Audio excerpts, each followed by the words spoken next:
Marketer of the Day, episode 563. Create an unfair advantage over your competition by being uncopyable, innovate, disrupt, and steal genius with Steve Miller.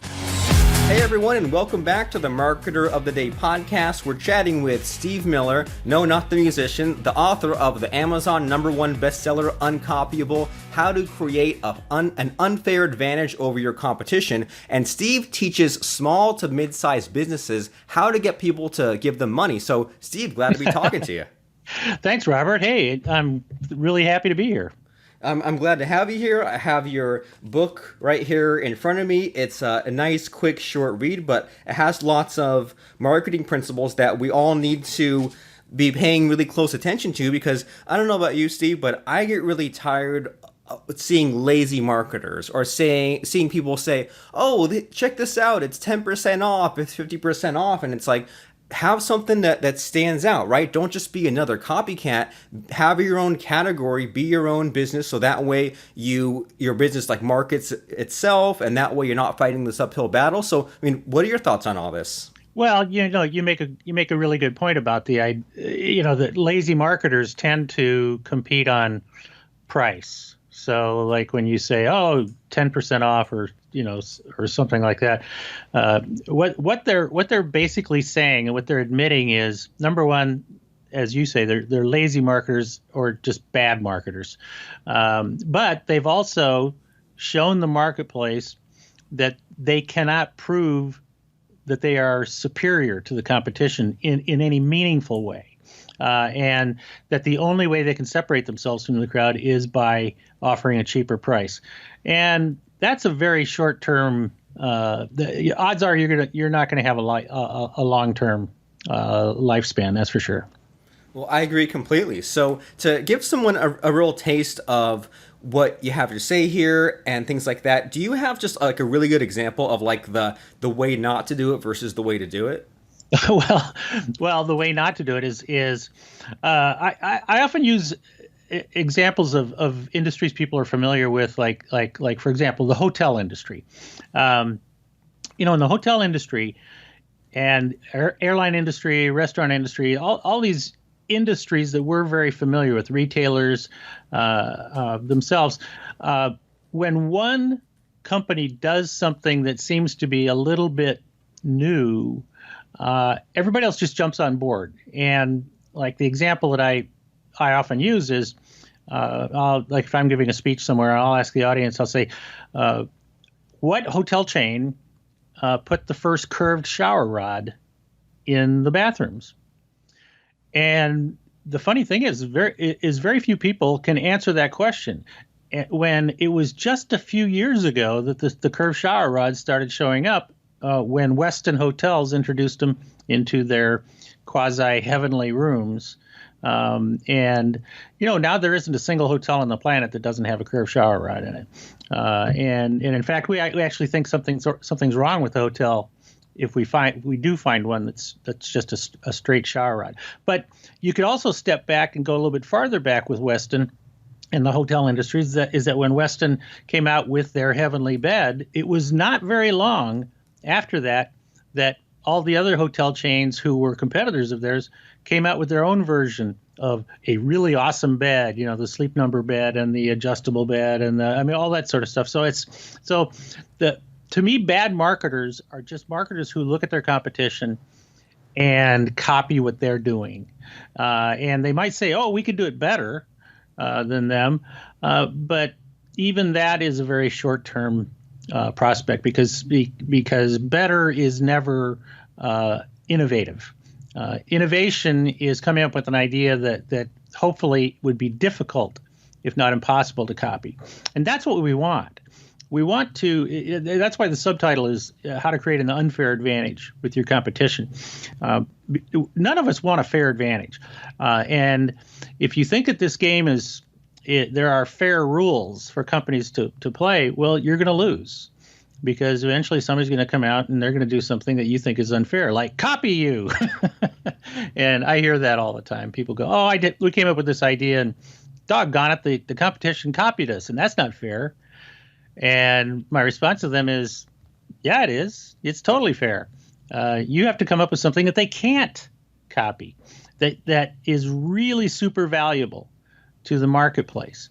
And there are examples that abound of companies that can do that. But unfortunately, there are a lot more examples out there of companies who have failed to actually set a place for themselves in the marketplace that is really, really hard to copy.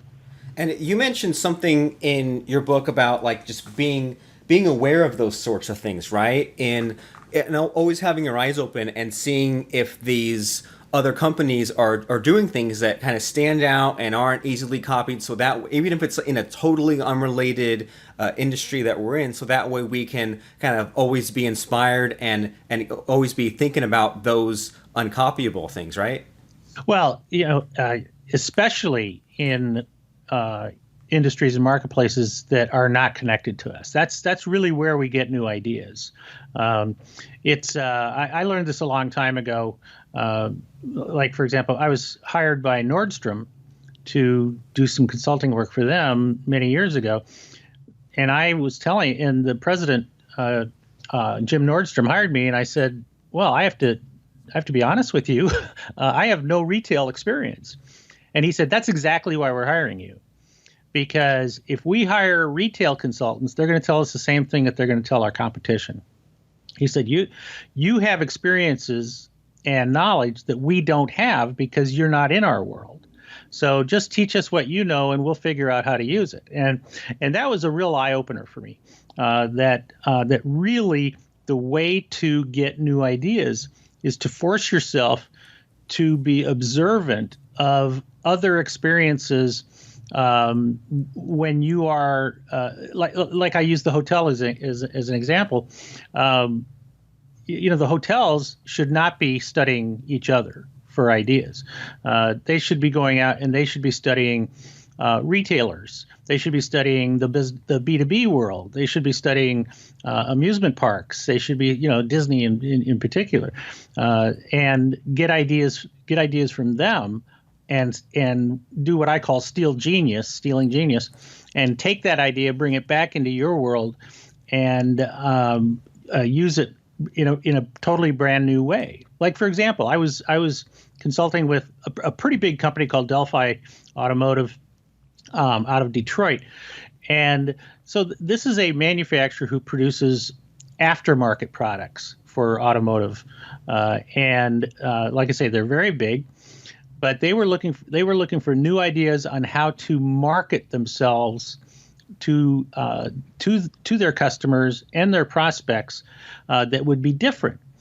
And so I took them to spend a few hours at the American Girl store in Chicago, which is a doll store in Chicago. It's an amazing doll store, but it's still just a doll store. Now here these people were in the automotive industry and big manufacturer and all that. So it was very uncomfortable for them to go in there and even walk around and look like they were interested in what was going on in the American Girl store. But the fact is that after it was over with, and they spent about 2 hours in this store, and we went back and sat down, they came up with some just killer ideas that helped them to go to market in a very different way than they had in the past, but it was also extremely different from their competitors, and to a great extent, it was very difficult for the competitors to do it. And that's great. And what you're making me think of here, as far as this idea of, instead of looking at your competitors, and that's kind of looking backward, look at these other industries, what you're making me think of is, at least where I'm at with internet marketing and selling courses and plugins and things like that, I've noticed these waves of other industries kind of, I'm not sure if taking over is the right word, but you can just tell that there are these periods of time when things were done a certain way, and then someone looked into like the blogger world and said, well, here we are, cranking out one written blog post a week, that's not enough. We need to be cranking out all of this YouTube content. Or for a while there, it seems like the software nerds kind of found their way into internet marketing, and then this pricing model of selling a piece of software and then charging for yearly updates instead of a one-time thing, that kind of took over. So I'm definitely seeing this happening over and over again with, in all these kind of weird, unrelated industries, they have a certain way of doing it, and then these worlds collide, and then the new innovative way of doing it kind of finds its way into our own way. And even to the point where I had this friend once who he was looking at porn sites, and I'm like, what are you doing looking at porn sites? But they had some of these crazy innovative kind of pricing models, like the idea of you join one site, you get 20 other sites, or the idea of accepting Bitcoin as payment. So I definitely see what you're saying as far as if you're a tire store, you look at the American Girl store, just who's doing it better, or who has a new way of doing things that they don't even know how crazy of a new idea it is, but you do because you're looking at it from the lens of somewhere else. Yeah, that's exactly right. Now, I do have to throw in that that's an amazing excuse for watching porn, but which I think is hilarious. Right? I think it's hilarious. But that's exactly right. The disruptors always come from outside. That's where disruption comes from, and it never comes from within. So you're exactly right that the big changes have typically come because, like, and your phrase was exactly, two worlds collided, right? And that's what you want to try to do, is you want to try and go out and kind of learn from other worlds, learn from other industries, other markets, other experiences, and then bring it back and, have it collide with your own world. But at the same time, do it in a way that is that either your competition says, well, we can't do that, or they say we won't do that, because in a lot of businesses, people tend to think that they have to be professional. Frankly, I'm not exactly sure what that means, but instead of being outrageous and really separating themselves from the crowd, they tend to kind of stay in that comfort zone. So like you said, and that's a great example of going out and finding how other markets are going to market, right? How other industries are going to market, and then stealing that and bringing it back into your own world.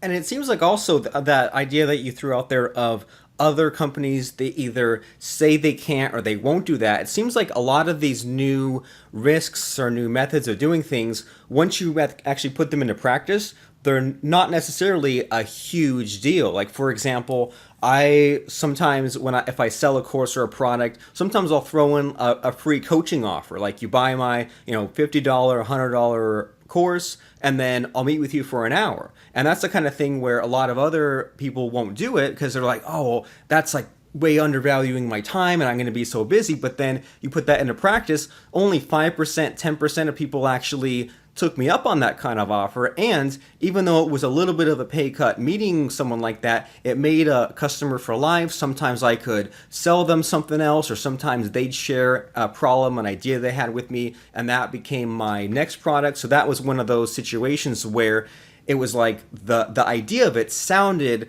really scary and risky and time consuming, but then actually putting into practice, it wasn't even a big deal at all. Yeah, and you're exactly right. I mean, I'm impressed that you even did that, because the vast majority of people will say, oh, no, I'm not going to do that. That would just take too much of my time. It's sort of like saying, gee, you should have a 100% money back guarantee on your product and for a year or something, and they go, are you kidding? People will take advantage of that. And it's like let them. If they do, then you can backpedal. Well, but really ultimately they really don't. The percentage of people who do, and you know what, just let it go, right? The percentage of people who do take advantage of that is so small, it's meaningless. I mean, you look at Nordstrom, for example, that for years has had that, bring it back, we'll give you your money back, and And I know, having worked with them, they'll say, yeah, they know that there are women out there who will go in on Friday and get a cocktail dress for Saturday night and then bring it back on Sunday. And they know they're doing that. But they said but the percentage of them doing that is so small. But the risk reversal of giving that money back guarantee out there increases sales dramatically. But other retailers won't do that because they just think that a high percentage of people are crooked. Yeah, and you're making me think of like Zappos is another great example right there of like they're doing this crazy thing. You can order like 10 pairs of hiking boots and try them all on, and you're only keeping one, and you can send the other 9 back. And it's like, how are they even making money off of that? Well, they make money because now the pair of boots you do keep, you're buying it from Zappos instead of doing it the old-fashioned way and going to the store. Even things like Amazon Prime, right? They're crazy. Right. You get 2 days shipping for free. Well, yeah, but now you're gonna buy all your stuff off of Amazon instead of going to the store. So I love, or even like when I was in high school, we had JanSport brand backpacks, and they had some kind of offer where you had like a lifetime warranty on your backpack. Gets worn out, mail the old one in, get a new one. I don't know a single person who took them up on that, including me. I wouldn't even know how to get my backpack exchanged, but what a cool shtick, right? Well, and it also is a great story, for who'd you say was Jansen? JanSport. JanSport, right. So, like, if somebody did return one, 20 years later, and JanSport replaces it, JanSport now has a story to tell. Look what we did. We back our products up, and we made a customer happy. And so, and Zappos is, they actually promote. They actually say to you, order a bunch of pairs. I did some work with Zappos a few years ago, and I was blown away by how they define their customer service. And like in their call center, for example, they, most call centers, when you call in, they have like a little clock, and they are only allowed to spend so many minutes with you on the phone, and then they got to get off. At Zappos, there is no clock. They just say, look, you're on the phone call until the customer's taken care of. And it doesn't matter whether it's 5 minutes or 5 hours. If that's what it takes, then that's fine. So they do a lot of things that other companies just simply won't do. So how do we find those sorts of things? Is it just that matter of keeping your ear to the ground and just always being aware of other industries, or is it a matter of how always be like writing down a bunch of ideas, or always be experimenting? How do we make sure that we're the innovators? Well, the way I talk about stealing genius, which helps to come up with those innovative ideas for you, is there are several different ways of approaching it. Now one way, which is very very proactive, is to just simply say to yourself, okay, what do we want to get better at? So, for example, when I said Delphi Automotive, they wanted to get better at creating better experiences for their customers at places like. And they didn't have retail stores, but they would go to trade shows, they would go to conferences, things like that, where they would have the ability to create a little experience for people, at the trade show, for example. And so we deliberately we said, okay, let's go look for ways to make this experience innovative. And then we went out and I said, let's go to retailers in the area that we know are very successful, very innovative retailers. Let's go see what they do. So we went and we studied, we studied the American Girl, we studied Apple, we studied Victoria's Secret, things like that where you just go and then you go look at them from that eye, like you were talking about, where you're studying them from a perspective of how do they do this? And is this something that we could take and use? So you can be very deliberate about what you're looking for, and go on these, what I call them the Stealing Genius Laboratory Tour, labs where you actually go out and you are looking for very specific answers. The other thing, though, which I liked because you brought it up first, was this idea of being aware. And I've got my iPhone with me. Before smartphones came out, I used to carry a notebook in my pocket, and everywhere I went, I would always look at. It doesn't matter if it was a restaurant, didn't matter if it was Disney World, didn't matter if I was in a car dealership. I always went in there, and in addition to whatever it was I was doing there, I would always take some time to just study the place, to study how the service was done, to study how people were dressed, to see how they how did they get me to walk into the store at a mall? What were they doing? Just trying to be aware and just looking and saying, oh, that's pretty cool what they're doing. Is that something I can steal? So I wouldn't necessarily go in there with a specific agenda, but everywhere I go, all the time, doctor's offices, it doesn't matter. I just it's in my head right now that I'm automatically looking for new ideas. Yeah, like if it worked on me, it'll work on others, right? If it got me in the store, if it got me to buy, then that's worth making a note of because now I can absorb and use that. Yeah, absolutely. That's great.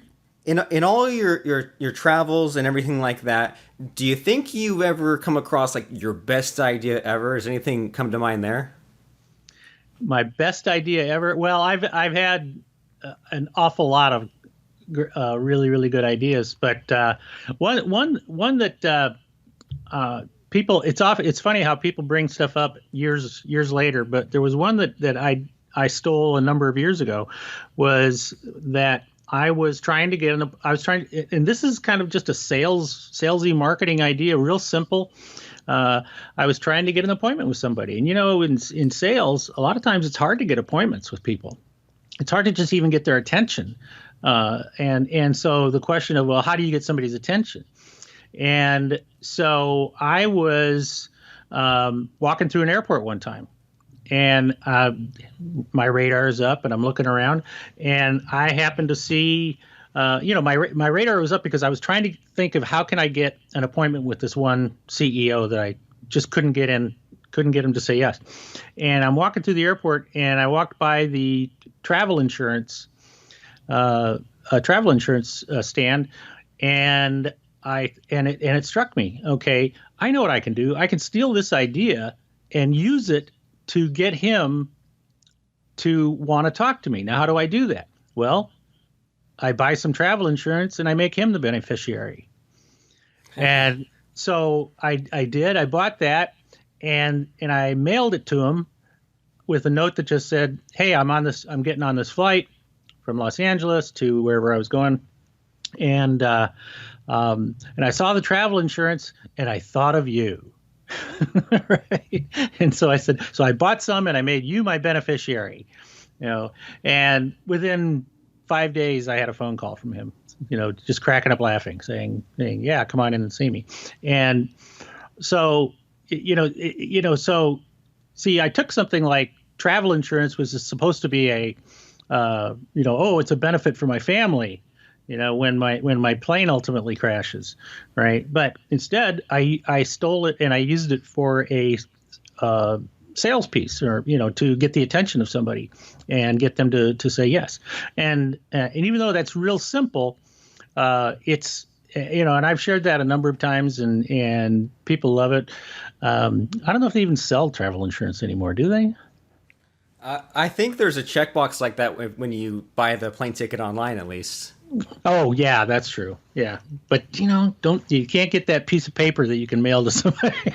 but there's, I'm sure there's some way to apply that general idea somewhere else. Just the idea of can I assign someone's name who I'm trying to get the attention of for something that normally would go to my family, or you hear about sometimes for political activism, someone would like make a donation to some charity in like say like the vice president's name, knowing that he'll get the certificate in the mail. So I mean that kind of idea could apply to someone Sure. you were trying to impress, especially if you knew a little bit about them and you said, "I know you care about such and such charity. Look, I just That's right. put $500 in your name." There's an attention getter right there. Yeah, absolutely. There you go. You see, you just took the idea and you spun it into a different way, and that's what Stealing Genius is all about.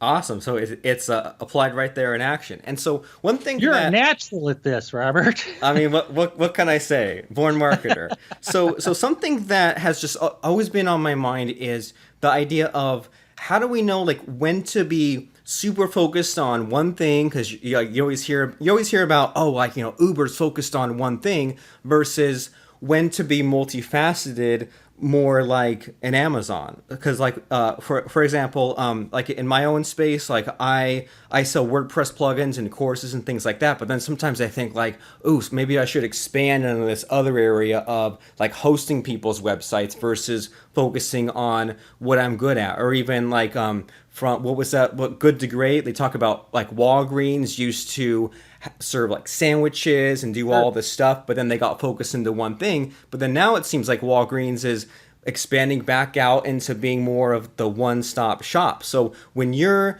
looking to like, you know, get noticed more, or you're looking at what to copy, like does that ever enter your mind, like when to focus on one thing versus when to kind of be spread out to multiple things? I think that we all have a tendency to be distracted by shiny objects, and most of the time when that happens, it's usually because somebody said something to us like, oh man, have you heard about this? Bitcoin's amazing. You got to go buy some Bitcoin. And all of a sudden you're going, oh yeah, I'm going to go buy some Bitcoin. Or like you say, you say, okay, maybe I'm not making as much money on my on this particular profit center that I have, so I need to add another profit center, and then you kind of veer off into a direction that might not be so good. My feeling is always, is start with staying in your lane and make and totally maximize it until you can't, until that's it. I mean, you've gone as far as you can before you start to pivot into something else. And then even so, when you do, I'm very careful, not only for me, but also when I'm advising my clients, is to make sure that it's congruent with what you do. I personally don't, I don't know how congruent, say, like using the example you threw out where you said, okay, maybe hosting websites. To me, that doesn't sound congruent. Because it actually sounds like a different customer base. And I would rather start with the customer base that I've got and say, what else do they need? What else do these people need that I can deliver for them? Rather than going out and basically starting a whole brand new venture. So I prefer, like I say, staying in my lane. Okay, great. And that's a really good prompt there. That what else do my customers need? So that way, number one, I'm actually delivering some value to the marketplace and not just inventing some stuff, but you're also not having to scramble for brand new customers. It's just, what are these existing people? What can they also make use of? And sort of along those lines, I'm going to bring up something that is really timely, but also sort of weird and goofy. I'm not sure if you're familiar with IHOP, the International House of Pancakes. I've got one about a mile away from me. Oh, perfect. I mean, me too. I love that place. But then a couple of weeks ago, they said, oh, we're changing our name to IHOB with a B. And everyone was like, well, what does the B stand for? Does it stand for breakfast? And at the time we're recording it, I think they announced it this morning, the B stands for burgers. So now they're International House of Burgers. And they're like, oh, don't worry, we'll still serve pancakes. But I was just noticing in the Facebook comments, everyone saying, well, they kind of had their niche already carved out. They had the breakfast niche. They were one of the top players, right. And now they're getting into burgers where like there's a million different competitors. So, I mean, what are your thoughts on that? Do you think that Well, that's funny that you said, because usually I'm on top of stuff like that. I have not heard that. That's what that's what in Hollywood is known as jumping the shark. I don't know if you're familiar with that phrase or not, but yeah, the Fonzie did it the first time around. Yeah, the shark, and basically it's doing something completely radical that quite frankly is incongruent, with what you've been delivering. And Fonzie jumping the shark was so incongruent with both him as well as the rest of the show that basically was you could point to that as being that was the end of that TV show. Happy Days. And I am absolutely baffled why IHOP would make that kind of a change, because like exactly what you said. See, they've been playing in a niche with their customers, and they have for years developed this. They went from International House of Pancakes to IHOP, and that because that's what everybody called them anyway. And so for them to do this, somebody, in my opinion, and you probably agree with me on this, somebody has just sold the upper management a bill of goods here. That they just said, "Oh, look at how big the burger market is. If we only get 3% of this market, it'll be way more than what we've already got." And that's a game of that's a shiny object game, is what that is. It's akin to the Miss America pageant, announcing that they are no longer going to have swimsuits, and it's now a competition, and it's not about beauty and all this stuff. And as soon as I heard that, I immediately thought they jumped the shark. This is the beginning of the end. So how do we judge if we're jumping the shark versus taking a risk? Well, the simplest way of all is to go ask your customers. Is to just go out to them and just say, "Hey, we're thinking about doing this. What do you think?" And if the customers come back and they say, "That's awesome. That's exactly what you should be doing." That's, and that they would trust you to do that. Right. But if they come back to you and they go, "What? Why are you doing that? Why are you thinking about that?" They're telling you something. Success, a lot of success is through testing, but I certainly wouldn't bet the farm on basically going off in a direction that is complete. It's like a 180 direction from where we've been going all along, because that's awfully risky. Okay, fair enough. So make those innovative changes, but ask your customers first, and don't necessarily throw out the baby with the bathwater and go in a completely other direction or leaving people confused. You want people to say, "That's awesome. I trust you to give this to me. Let's do it." Yeah, like you said, the last thing you want is for your customers to be confused. All right. Well, I agree completely. And yeah, if IHOP had said, we're opening earlier hours, we'll do delivery, we'll do touchscreen ordering, we'll serve mimosas. I mean, anything like that, I would have been down for it. But yeah, like burgers, I would have been like, what the heck? Now you're just like everyone else. You're looking at this huge total number, but you just have the tiniest piece of the pie. You're just like everyone else. And what I see a lot of that in the people creating courses and membership site space, a lot of people say, well, who wouldn't buy this, right? I'm going to make a weight loss course and it's going to be just like everyone else's, but who wouldn't buy it? Everyone wants weight loss. And that kind of circles back to the lazy marketing, right? They see something out there, they get distracted by the shiny object. I'll just copy what I see and then wonder why things just go downhill from there. Yeah, exactly right. I think, yeah, and I think you're being very, very kind by calling them lazy marketers. And there's tons of other adjectives I would probably be much harder on them. Well, fair enough. Well, if you could think back to, 10, 20 years ago, even further, if it was possible for you to send a life lesson or a message back to your younger self, does anything come to mind there? Write more books. I actually wrote my first book back in 1990. And it was a really big success, but it was a very targeted book for the trade show industry, and because I had done my research that the trade show industry was this very tiny niche in the business world, but very rich. I mean, that's something I teach this to people all the time. Look for very rich niches that you can be a big fish in, and so I discovered them. I wrote a book on how to trade show marketing book, and it just blasted. Every other trade show book that had been written before had been written from the perspective of somebody who was more of an operations person, and I wrote it from a perspective of sales and marketing. And so I broke I just blew it out of the water.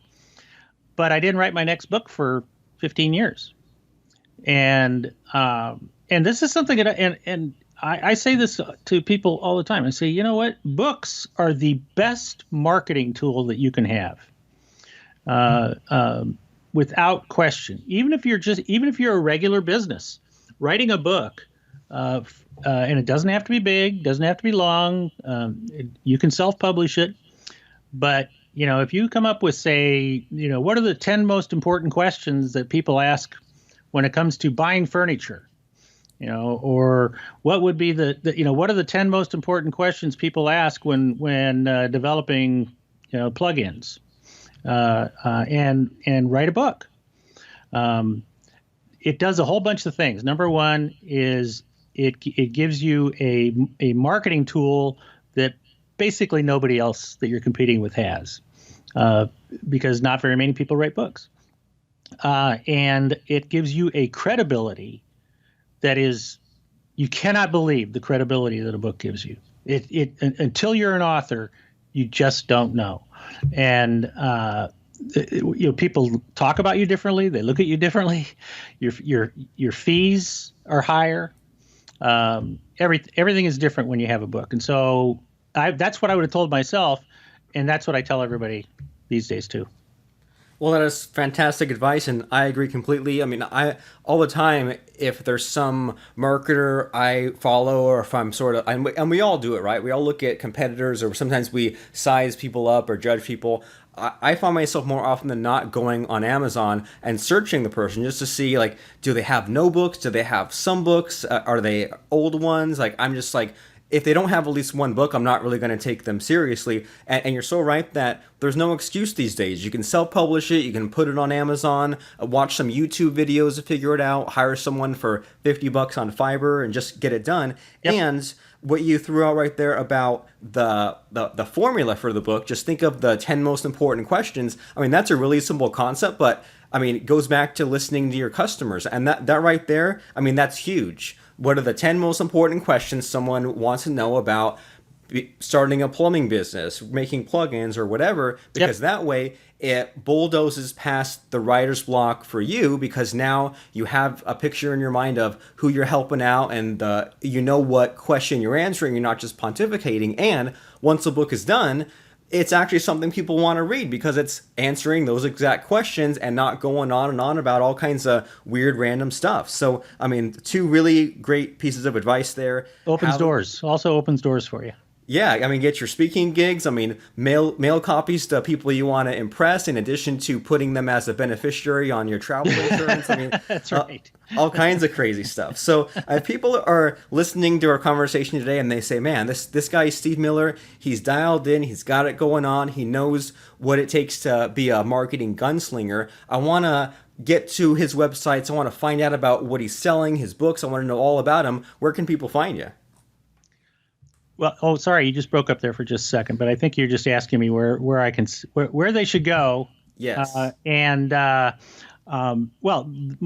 website that you can go to is theadventure.com.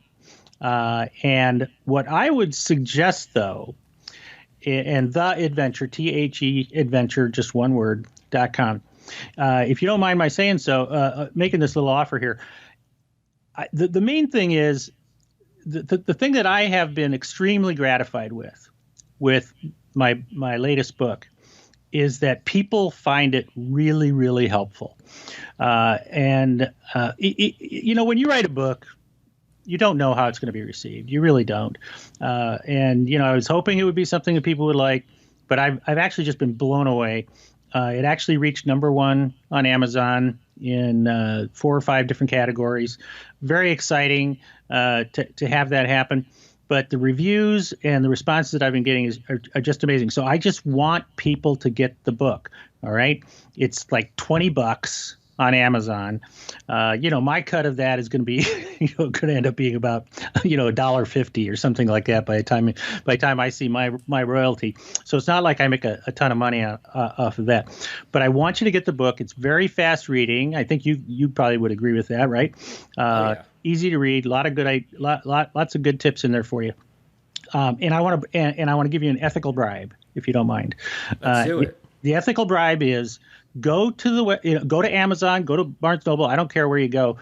Get the book, and then forward your receipt to me personally at stevemiller@theadventure.com. Just forward your receipt and say, "Hey, Steve, send me the gift."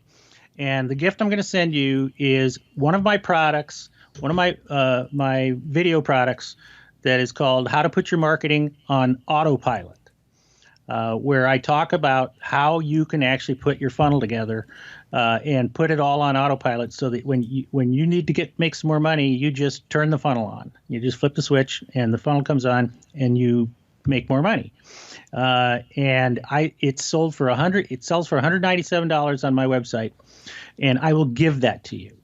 I will. You just, like I say, you just forward me your receipt, and then I will immediately give you access to this. You will have permanent, for the rest of your life, access.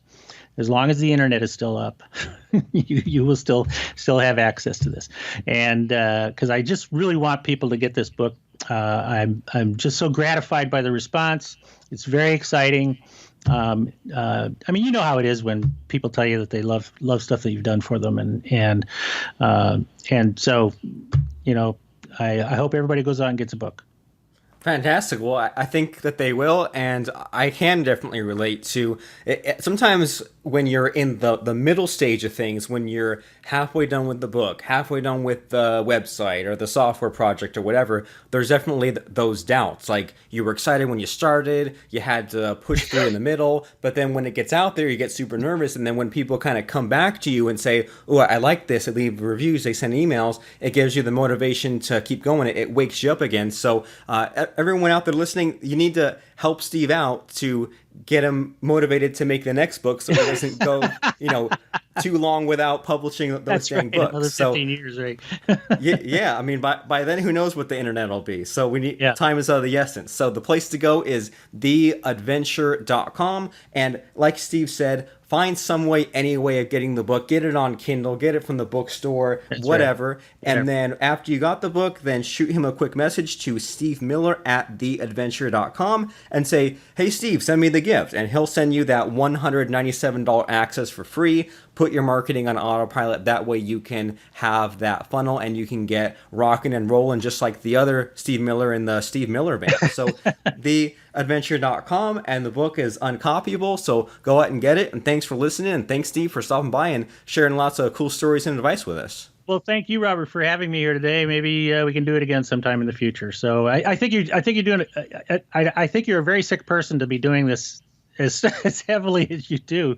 It's like, wow, you must have a lot of energy. But it's awesome. I've listened to a bunch of your podcasts, and you've had some amazing guests, and I'm very proud to have been one of them. Awesome. Well, thank you. I'm just being uncopyable, right? I don't want my competition to do the exact same thing. You're making it hard on them. That's for darn sure. Want to be a guest on Marketer of the Day? Or can you recommend an author, speaker, coach, or entrepreneur with a great success story and awesome insights? Go to marketeroftheday.com/ask and tell us who you'd like to have on the show.